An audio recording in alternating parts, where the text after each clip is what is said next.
Apps can do a lot of cool things. You could order dinner, gamble on your favorite team, and track your health. You could even get a mortgage. One click and you can be approved. I'm not sure by who or what country they're in. You deserve more from the mortgage industry. At AnyMac Home Mortgage, we believe in the need for live human interaction during a very complex process. The kind of service and guidance which an app simply can't provide. Our customers are more than credit scores and income documents. They're individuals and families who live in and strengthen our communities. Their story is our story, and that story begins in a home. Chris Sawyer is an expert on providing superior customer service and in meeting the mortgage needs of current and future home buyers. With over 18 years of experience in the industry, Chris is able to help customers migrate through the home buying and home financing process by using his wealth of knowledge as a well-qualified mortgage professional. And best of all, Chris is located in Cromwell, Connecticut, where he has helped hundreds of clients in Connecticut, Massachusetts, and Rhode Island make their dreams of home ownership a reality. Visit chrissawyer.any-mac.com. Email him at csawyer@any-mac.com or give him a call, 860-878-8730. Chris Sawyer, NMLS number 39345, corporate NMLS number 338923, AnyMac Home Mortgage, an equal housing lender, American Neighborhood Mortgage Acceptance Company, LLC, DBA AnyMac Home Mortgage, LoFi Direct, Connecticut First Mortgage Correspondent, License Lender, Broker Number ML 338923, Massachusetts Mortgage Lender and Mortgage Broker License Number MC 338923, Rhode Island License Lender, License Number 201128110L. Call for additional details. Jones on first down, wide open, it's Barkley, and Saquon Barkley will take it into the end zone. Your best ability is availability. Saquon Barkley, he's great when he's on the field, but the problem is since 2018, he hasn't been healthy for this team. Look at this, they lob it to him, he taps it in off the glass. How about that? Porter Moser, I think right now is the best coach in college basketball, hands down. Fins 2 for 3, he's done his part. Pitch is drilled to deep right field toward the pole, and it is gone. They don't mind not being what they were in the 90s as the best organization in baseball, because the Yankees aren't even close to the best organization in baseball. You're trying to be the Rays, and the Rays do this for a reason. Like, you're the Yankees.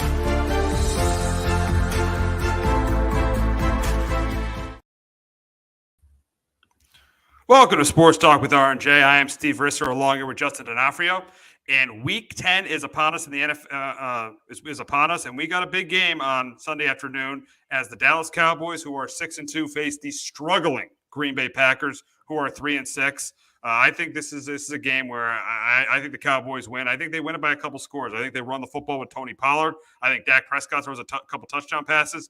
And I think the Packers' struggles continue. I think Aaron Rodgers throws another interception. I think the Packers have trouble getting the running game. I think they get behind early, so they have trouble getting the running game going. And I think, the receivers of Green Bay have trouble getting separation against the Cowboys secondary. I think this is a game where it's rare for me to pick the Cowboys to win a game, especially against Aaron Rodgers by double digits. And I know Aaron Rodgers has owned them throughout his entire career. But I think this game, I think the Cowboys win this, and I think they win it handedly. I think Mike McCarthy wins his return to Lambeau Field handedly, and that's why I got the Packers beating I got the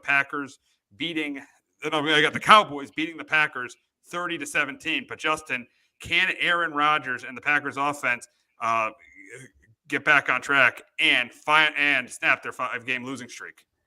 I don't think they can. I got the Cowboys as well, 23-17. Rodgers going up against McCarthy's former coach again. Maybe I could see him playing really well and having, game of the year for him. But the way that offense right now is moving the football, again, they moved the ball last week against the Lions. Rodgers had 3 interceptions in the red zone. 2 of them were in the end zone, and they were, 2 very bad interceptions thrown by him. So right now, I don't think so. A Dallas team that's coming off a bye. I think Parsons is that Cowboys defense can get pressure on Rodgers.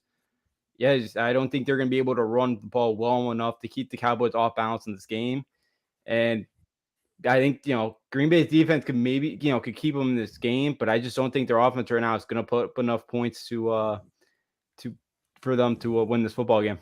Yeah, I just don't think so. And last week, Aaron Rodgers, 3 interceptions, did not play well at all against the Lions. I mean, who would have expected Rodgers to throw 3 picks against the Lions? He was poor. He played terribly last week. Probably one of the worst games I've ever seen Aaron Rodgers play. And the Cowboys, their defense has been really good this year. Micah Parsons, Trayvon Diggs. This defense has played really, really well. DeMarcus Lawrence. This defense has played really, really well this year. It's just, I know, obviously, Aaron Rodgers has definitely owned the Cowboys throughout his career, but the problem is, Aaron Rodgers had as good or a better team in the Cowboys. He had, Zadarius Smith and Devontae Adams and most of those, and I mean, in a couple of those games. And he had Devontae Adams in most of those games. And now he doesn't have either of those guys. So that's why I think the Cowboys win handedly.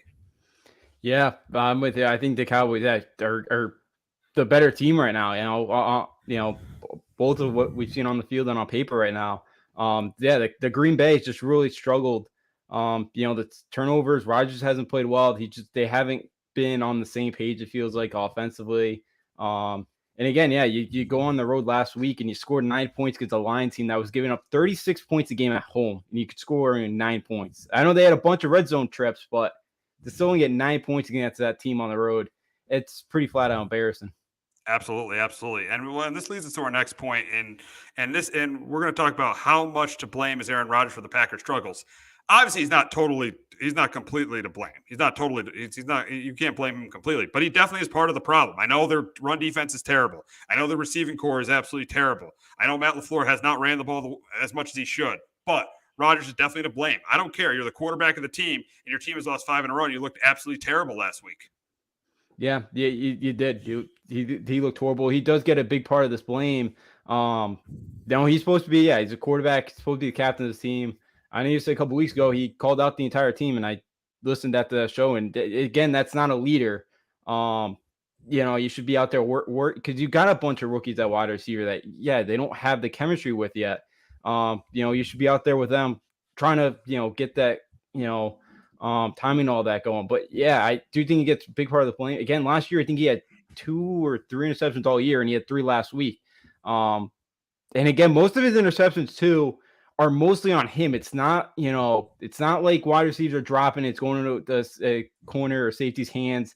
It's mostly been bad throws. So, there's definitely a big part on him. But for this team to be 3-6 is definitely Rodgers is to blame. And 2 of those picks were in the red zone last week in the first half. 2 of them, 2 of those picks in the red zone. I mean that cost. That cost your team 6 points. I mean, at least 6 points right there. I mean, I know one of them was on 4th down. But I mean, one of them cost his team at least a field goal. Which, if say that it's 15-12 instead of 15-9, they would have kicked a field goal and tied the game and probably won the game. So that pick, especially the one in the red zone, the second one, very easily cost the Packers that game. Yeah, absolutely. I know both of them in the end zone were not good balls that were thrown. If you're able to get a couple points going there or being able to score a touchdown there, things are much different. Frank Scott Rodgers needs to retire. Leader's one of those. Won the outs and the extra work and puts blame on himself. Yeah, and Aaron Rodgers does none of that. Aaron Rodgers blames everyone else but himself. But the problem is Aaron Rodgers is absolutely a part of the problem. And I mean, I think Aaron Rodgers is one of the best quarterbacks to ever play the game. But right now, I feel like he's on the decline, and he's part of the problem in Green Bay. And the difference between him and Tom Brady is Tom Brady would, if he was in this situation, he'd be blaming himself. He would be taking responsibility. Aaron Rodgers is taking 0 responsibility for his team being 3-6, and that is a major problem. A major problem right now. Yeah, absolutely, because he's not, and he's always been that type of guy where, he's never taken blame for himself. And again, he's been one of the best, of all time. But as you mentioned too last week, this is why he's only got 1 ring, because he can't, he's not a good leader. He does not help guys around him get better, and that's been the story of his career. And again, you've seen what happens when you don't have Adams, and where last year you're able to get, where Adams is getting double teamed, so you can find somebody else to win a one-on-one battle. But now without Adams, it's been a totally different story. Here's the thing with Aaron Rodgers, and I've been totally guilty of this. I think we have blamed too much of the Packers organization for his issues and not blamed him. I think we needed to give him more blame than the Packers organization. I know the organization hasn't been great, but it's been a very good organization. When he won a Super Bowl, he had a really good defense. But I think we haven't attached enough blame to Aaron Rodgers. And I think this year is showing you why, historically, he's not Tom Brady. He's not. I don't even think he's as good as Peyton Manning, because he just doesn't. He's great individually. He'll make guys better because of his individual talent, but he's not. As you said, he doesn't make guys better. He's just not. He's not a leader. He doesn't. He's a great talent. He's just not a good leader at all. No, he's not. And again, he skipped OTAs, didn't he, this year too? OTAs, that's something where he could have worked with some of these receivers. He could have worked with them to make them better. Yeah. Instead, Jordan Love was working with them, help trying to get them to get them learning on the same page. So yeah, again, it's some of the stuff like that. And I get he's a veteran and but I guess I know he's a veteran and all that, but when you got these new receivers coming in, you got to be there even if you don't want to. You got to get them on the same page. And again, it's arrogance by him. And I think he thought, oh, we're going to be fine still. I don't have to be there. And look what happened.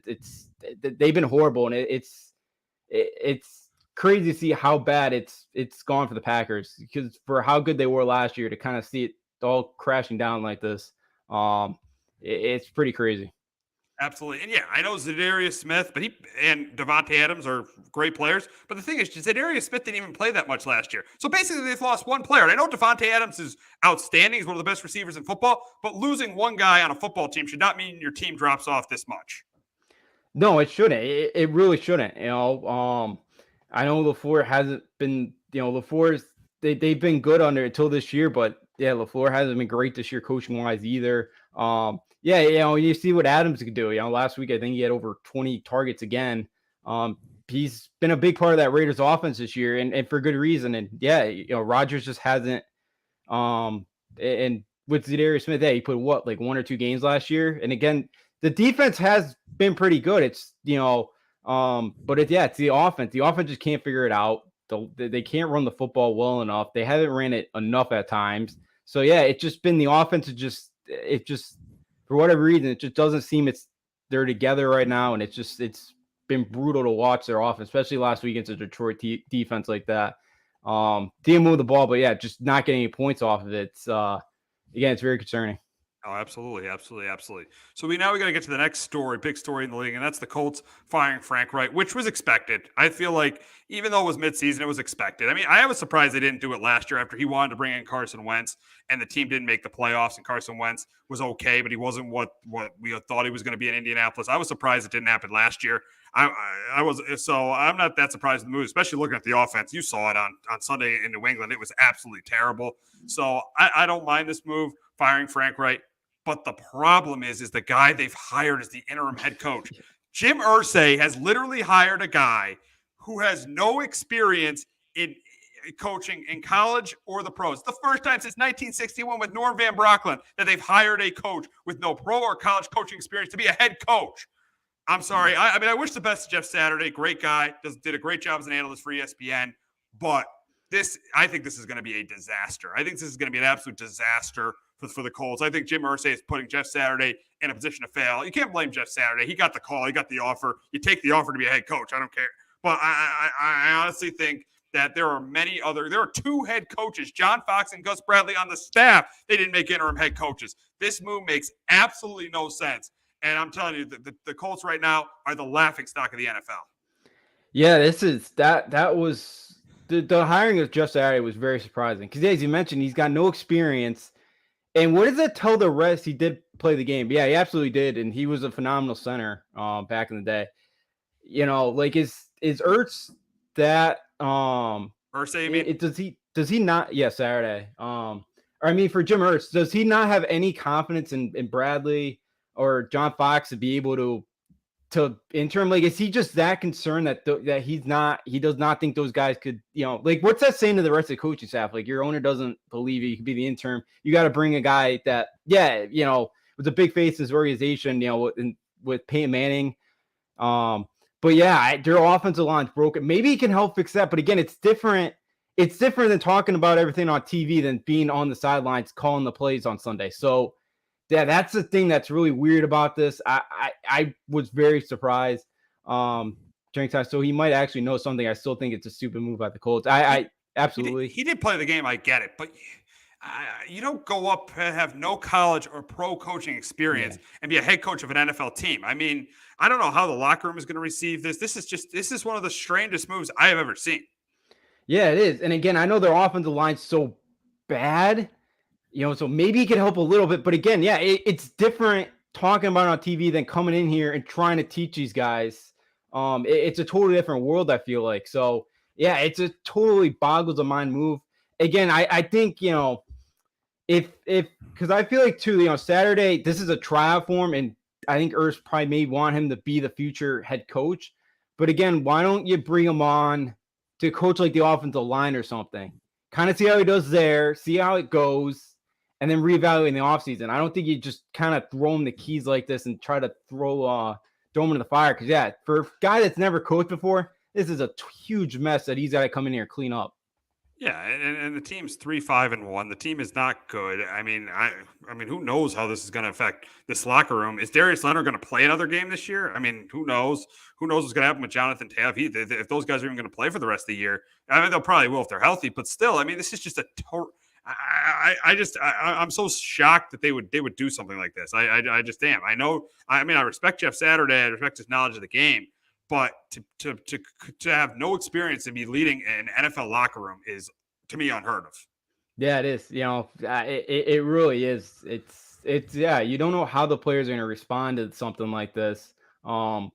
It's such a unprecedented move. It's like, something we have not seen, since you said like back in 61, and something that hasn't happened either, even in college. So, yeah, again, it's such an interesting move. I don't really get why. I don't know why you don't let one of your coordinators just be the intern.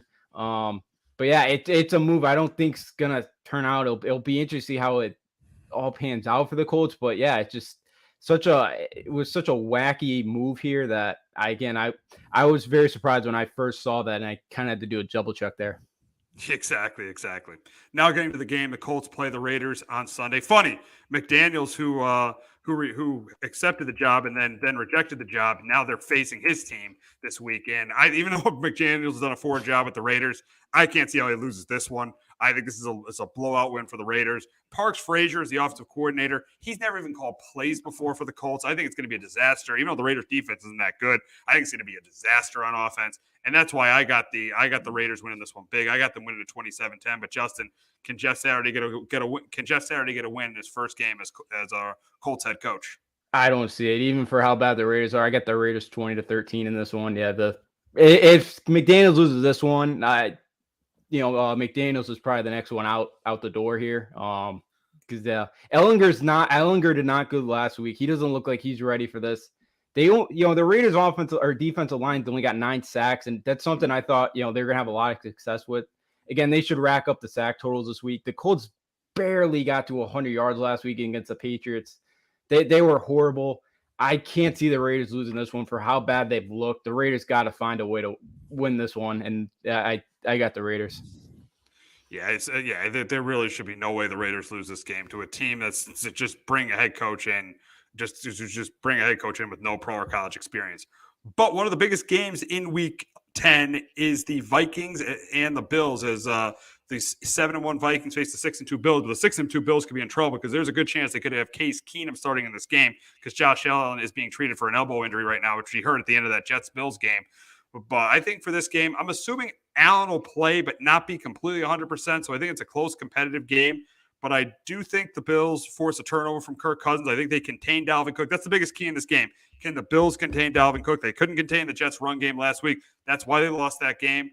If the Bills can contain Dalvin Cook, I think there is a good chance they win this game. And I think they do that. And I think they win a close one. I got the Bills going to 7-2, beating the Vikings 24-20. But Justin, can Cousins, Cook, and Jefferson lead the Vikings to their 7th straight win? Didn't be difficult. I get the Bills as well, 27-24, thinking that, as well, Josh Allen should be able to go and play in this game. As you mentioned, it's a running game. The Jets ran the ball really well against them last week. Aaron Jones had his best game that Sunday night a couple weeks ago where he had over 170 yards and rushing in that game as well. So if the Vikings have success running the football, they have a chance. And I think you have to shorten the game, like kind of what the Jets tried to do against the Bills as well. Just keep that ball out of Josh Allen's hands, keep that offense on the sidelines, and you have a chance against the Bills. So, yeah, as long as, Kirk Cousins doesn't make too many mistakes in this game, Justin Jefferson should get some yardage in this game.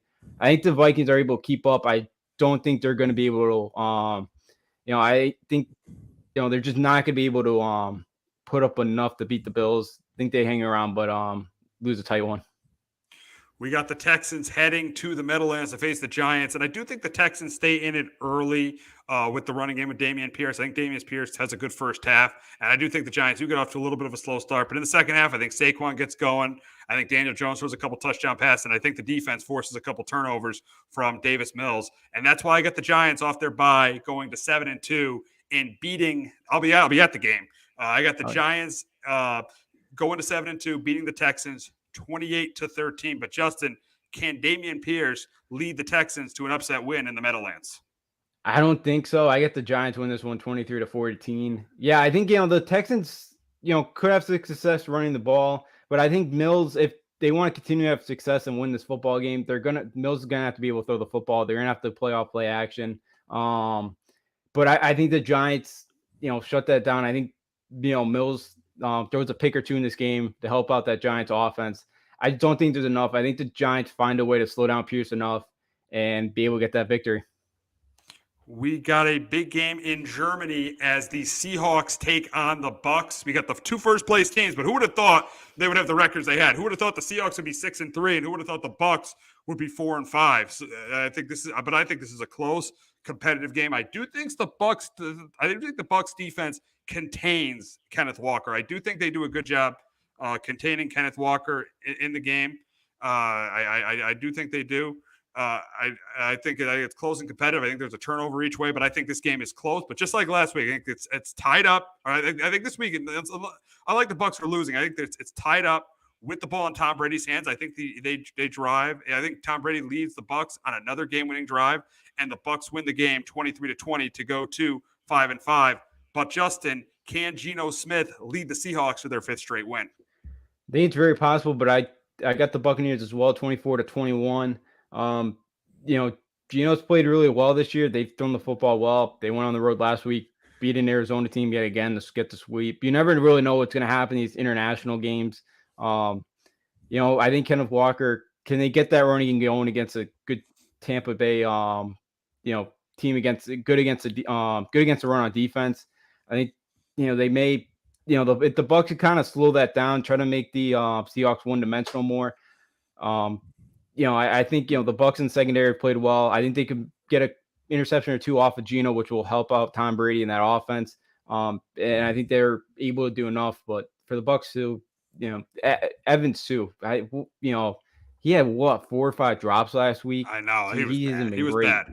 The Bucs, even though they won, they were lucky to win that game last week. I mean, they didn't score when they needed to at the end, but the Rams did give them another chance. And Brady, it looked like vintage Tom Brady in that last drive. And the big question is can a win like last week turn the Bucs season around? And for me, I'm not going to say yes or no. I need to see more. Yeah, I'm with you. I definitely think it can turn it around with that schedule in that division. I think they can get it going, but I haven't seen enough. Can that offensive line play better? Can they get the running game going? So I'm with you. I could possibly see it, but it's tough right now. You don't know what you're going to get out of the Bucs from week in and week out. No, not at all. And we'll circle back to a comment we got from a listener. And I hate the NFL. Is the name? But question: do you guys think Josh Allen should play on Sunday? Honestly, if he's not close to 100%, absolutely not. Because they potentially could win that game with Case Keenum. Now it's going to be hard because the Bills have trouble running the football, but their defense could force some turnovers against Kirk Cousins, and they could win that game. So if Josh Allen's not 100%, absolutely not. Because with a healthy Josh Allen, this Bills team, to me, I don't care what their record ends up being, they're the best team in football. Yeah, I'm with you. If Allen's healthy enough, I think he goes out there and he's able to play. Then I think you start him. If not. Yeah, because again, even if they get the 2 seed in the AFC, they still could go to Kansas City and go get a win. So I'm with you. If he's not 100%, Case Keenum's he's a capable backup of going out there and beating some teams again at home this week. Very possibly he could go out there and beat the Vikings. It's a revenge game for him against his former team. So if Allen's not 100% and he's not good enough, then sit him this week. Rest him up and then get ready for week 11. Absolutely. I mean, he's day-to-day right now, so we'll see what happens with Josh Allen. But getting back to the games this week, we got an NFC East matchup in Philadelphia between the Commanders and the Eagles. And I think the Commanders might stay in it for a little bit, but Jalen Hurts is clearly better than Taylor Heineke. The Eagles are clearly the better football team than the Commanders, and that's why I got the Eagles. I think Miles Sanders has a big game on the ground. I think Jalen Hurts throws a couple touchdown passes, and I do think they force a turnover or two from Taylor Heineke. That's why I got the Eagles winning this game 31-16. But Justin, can the Commanders get revenge for what happened in Week 3? Well, they got to start off with not allowing their quarterback got sacked. Carson Wentz got sacked 9 times in the first meeting. So their offensive line has to do a much better job protecting him this time. I got the Eagles 28-14. Again, tough loss last week against the Vikings. They played well again, hung around. Yeah, maybe they're able to hang around for a little bit here, but I just don't see that offensive line giving Taylor Heineke enough time. I think they do throw a couple, Heineke will throw a couple interceptions this game. I think the Eagles capitalize off of that. I just don't see Washington having enough talent right now to knock off the Eagles. I think maybe they hang around for a half, but that's about it. Yeah, I agree there. I definitely agree there. We got tomorrow night's game. It's an NFC South matchup between the Falcons and the Panthers, and I don't care who starts at quarterback for the Panthers. If it's Baker Mayfield, if it's PJ Walker, it's not going to make a difference. It's supposed to rain there. I think the Panthers have a lot of issues getting their offense going. I think the Falcons run the ball like they've done all year. Run the ball down. I think they run the ball down the Panthers' throat, and they win this game big. I got the Falcons going to 5-5, beating the Panthers 27-10. But Justin, can the Panthers get revenge on what happened to them 2 weeks ago? No, I don't think so. I got the Falcons 24-17. I think, whoever starts at quarterback for the Panthers, who knows? I don't think, they're going to get a ton going. They're going to, I think Atlanta's going to, run the ball with Patterson back now. I think they kind of run the ball over them. I think Mariota has a couple of big runs in this game as well, some option stuff. Carolina's got to slow that down somehow, put pressure in the box, make Mariota throw it. Hopefully he throws a couple of interceptions this game. But I think the Falcons go to Carolina and sweep the Panthers. Yeah, I definitely see that happening tomorrow night. We got the Jaguars heading to Kansas City to face the Chiefs. And I think the Jags stay in it early. I think ETN has a good game on the ground. I think they stay in it early. But in the second half, I feel like Mahomes gets going. He throws a couple touchdown passes. And I think Lawrence turns the ball over a couple of times. And that's why I got the Chiefs winning this one by 2 scores. I got the Chiefs going to 7-2, beating the Jags 27-17. But Justin, can ETN and Lawrence lead the Jags to a major upset? I don't think they will. I got the Chiefs 31-17. For Jacksonville, Lawrence can't make the mistakes. Can't give Mahomes extra drives there. ETN with 3 straight weeks going over 100 yards rushing. Even out of the backfield catching the football. If he can have a big day, they can hang around there. Jacksonville can't get out as slow as a start they did last week against the Raiders. Lawrence, third down, they're gonna have to convert. That offensive line's been pretty good, so he might, he'll have some time to throw the football in this game. But I think they're gonna have to try to shorten the game as well, try to keep Mahomes and offense off the field. I just don't think their defense to be able to do enough. And they got the Chiefs 31-17. Got it. The Saints traveling to Pittsburgh to face the Steelers. And I think this is a close competitive game, but I'm going to take the better coach team and a team that possibly could have TJ Watt back this week. So I think in a really, really close competitive game, I know, but it's probably going to look like Andy Dalton's going to be facing the Steelers again, but I do think the Steelers defense forces a couple turnovers. I think Najee Harris has enough on the ground. Kenny Pickett manages the game. And that's why I got the Steelers going to 3-6, beating the Saints 20-16. But Justin, can Alvin Kamara have a big game and get the Saints back on track? I think he could. I got the Saints 21-17 going the road, getting the win. Kamara's, if they can get the running game going, like they did a couple weeks ago against the Raiders, even catching, even had a couple of receptions a couple weeks ago. They didn't do much on Monday night. But their quarterback, whoever plays quarterback for the Saints, it sounds like it's going to be Dalton. The quarterback can't turn over the football. The Steelers been pretty good against the run, or they're decent against the run. If they can kind of run the ball, play action, if Chris Olave can have a big day, that could really help that running game out.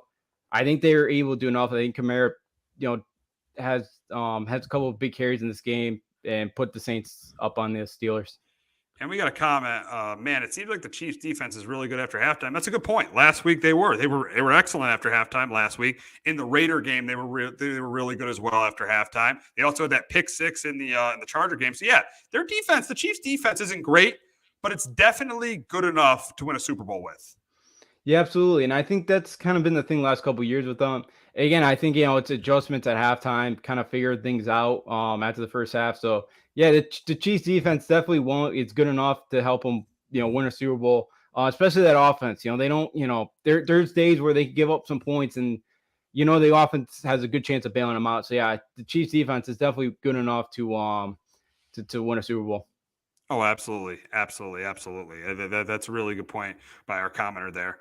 But we'll continue with the games, and we got an AFC matchup in Miami. Frank's Dolphins are playing. It's Frank's Dolphins. I don't know if Frank is still listening, but we got the Browns traveling to Miami to face the Dolphins, and this Dolphins passing game might be the best in the NFL with these two receivers, Jalen Waddle and Tyreek Hill. Tua has had a really good year. He's established himself as a top 10 quarterback in the league. And I think nothing changes this week. I think they put up 30 points. I think they have a huge week. I think Tua, Waddle, and Hill have a huge week. I think Chubb will have his yards, but I do think the defense contains Chubb, force a turnover or two from Jacoby Brissett. And that's why I got the Dolphins going to 7-3, winning this game by 2 scores.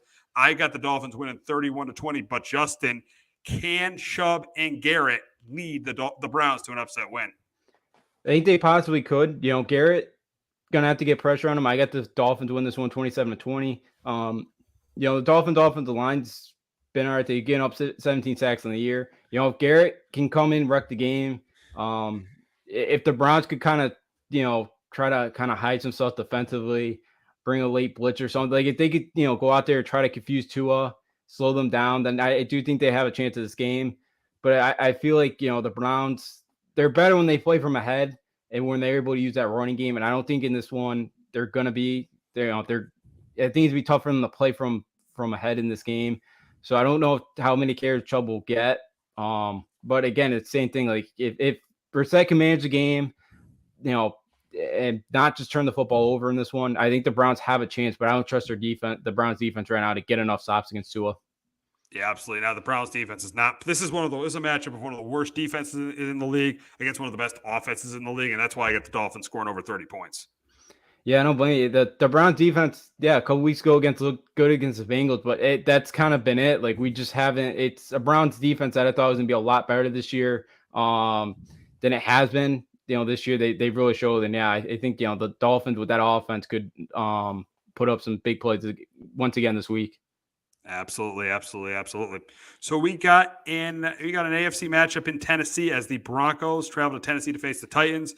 Russell Wilson coming off his bye week, but I think this Titans defense has a big game against the Broncos offense. I think they get pressure. They sack Wilson a couple, I think 3 or 4 times. I do think, yes, Tannehill might not play, but I do think Derrick Henry has another big game on the ground, proving why he is the best running back in football. And so I do think this game is close it comes right down to the end, but I think the Titans defense makes a play. And I got the Titans going to 6-3, beating the Broncos 23-17. But Justin, can Russell Wilson lead the Broncos to their second straight win? I don't think so. I get the Titans as well, 20-10 in this one. I think, Denver makes a couple mistakes in this game. I think Tennessee's going to get pressure, Russell Wilson.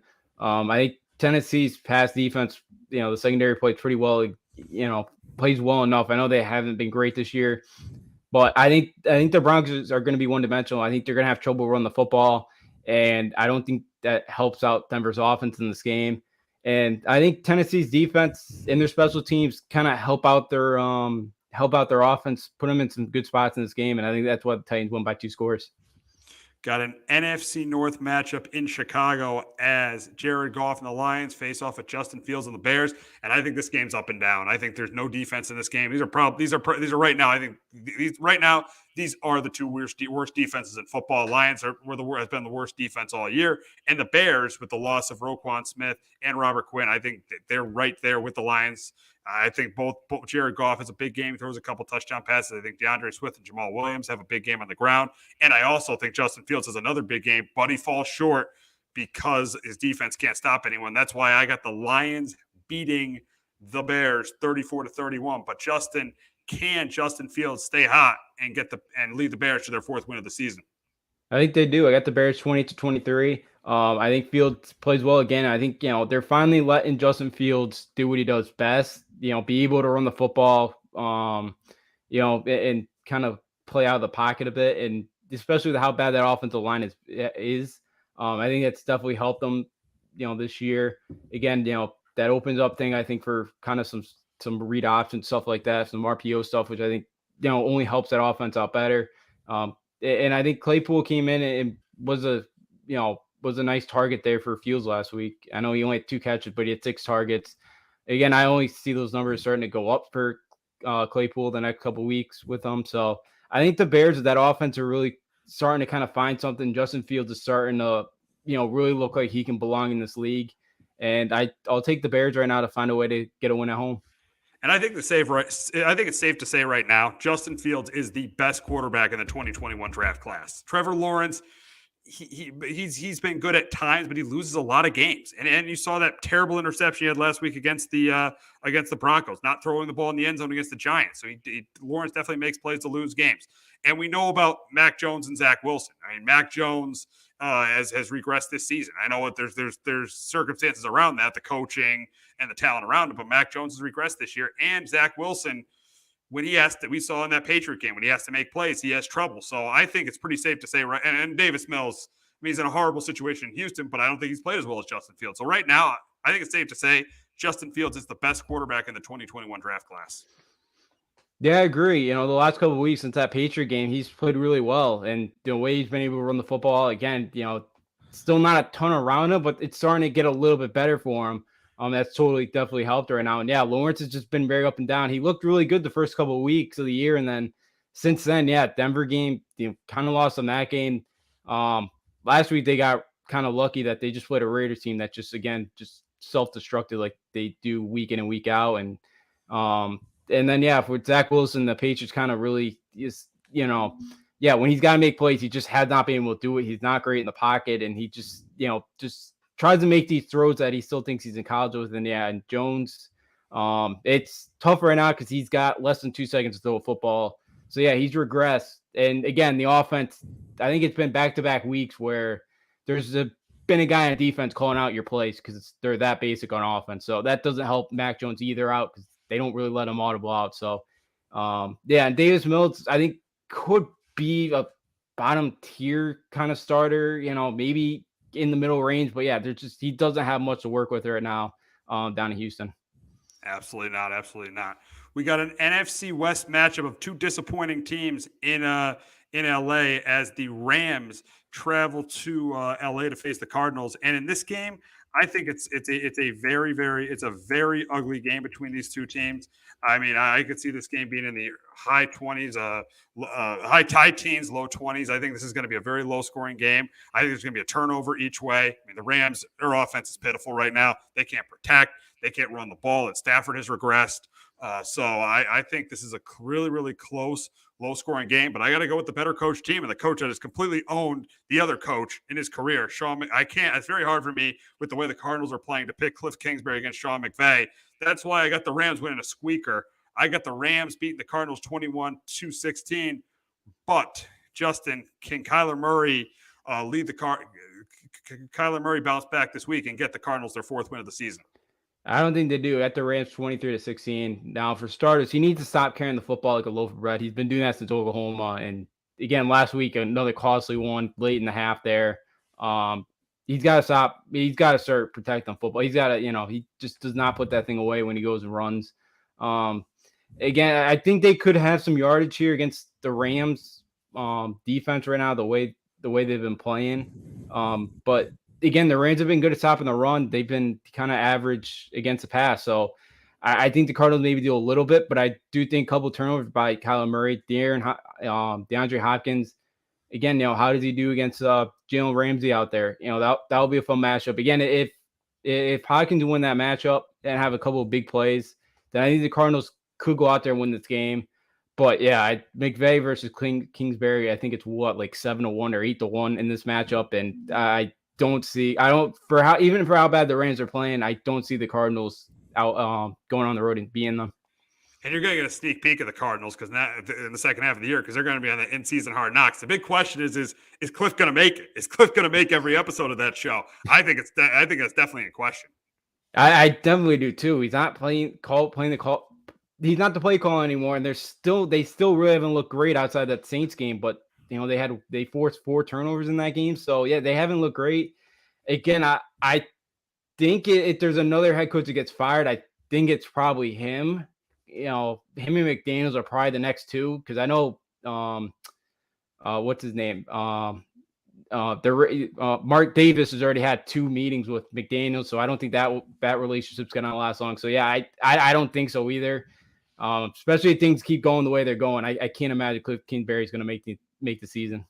Yeah, you've been saying it for years. This was a bad hire. Some people thought it was a good hire because they had a talented quarterback like Kyler Murray. But eventually, you were right. This was a bad hire. You don't hire a coach that got fired in college as a head coach in the NFL. He couldn't win at Texas Tech, and the Cardinals thought he could win in the league. Yeah, with Mahomes, and the Cardinals thought he could win in the league. Big mistake there. Yeah, it absolutely has.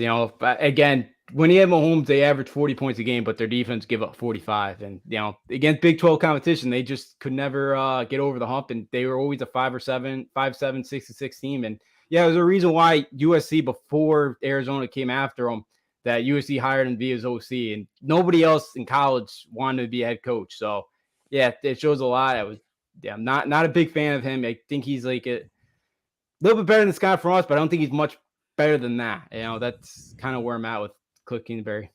Not at all. So we got the Sunday night game, and that is between the Chargers and the 49ers. The Chargers are coming into this game obviously banged up. They could very easily not have Keenan Allen or Mike Williams in this game. And I think with the Chargers run defense, I think the Niners are going to run the ball all over them. I think Christian McCaffrey's going to have a huge game on the ground. I think Garoppolo's going to throw a couple touchdown passes. I think the Niners get into the 30s again this week, force a turnover or 2 from Justin Herbert. And that's why I got the Niners winning this game by 2 scores. I got the Niners beating the Chargers 31-19. But can Justin Herbert have a big game and lead the Chargers to an upset win? I hate to be difficult going on the road. I got the Niners as well, 27-17. As you mentioned, Allen and Williams being banged up. Those are obviously 2 of his favorite targets out there. It's going to be tough. And the way the Niners are going to be able to get pressure, I feel like, on Justin Herbert they could get some pressure on him, which I think would be difficult. And I don't think they're trying to be able to run the football. They haven't all year, and you're going up against the Niners, who are best team right now in the NFL against and stopping the run. So they're going to be one-dimensional. I think they're going to have to play from behind, and I don't think they're going to have too many possessions in this game, because as you mentioned, I think McCaffrey in that offense is going to run all over them. So I think to be a tough one for the Chargers to go on the road to win.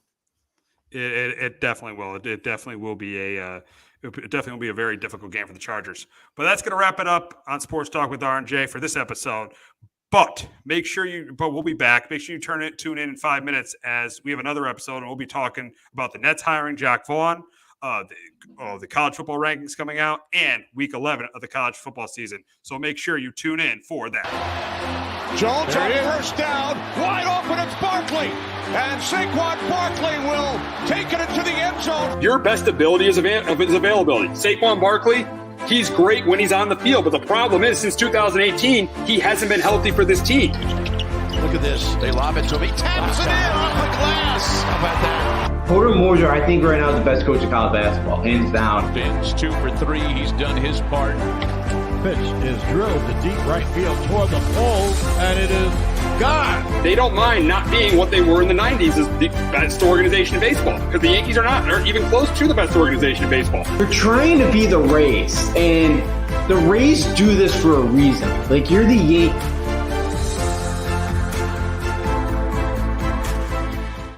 Hello, my name is Joe Aguirre. I'm the president of Clovercrest Media Group, and here at CMG we have a wide variety of podcasts, including sports shows like Keys to the City, The Roll Call, Throwing Jabs, All 4 Downs, and Jawing About the G-Men, and great true crime shows like Sticky Meat, Crimes and Consequences, Ivy League Murders, and Bird, the unsolved murder of David Eichmann. You can find all these podcasts and so much more by visiting clovercrestmedia.com.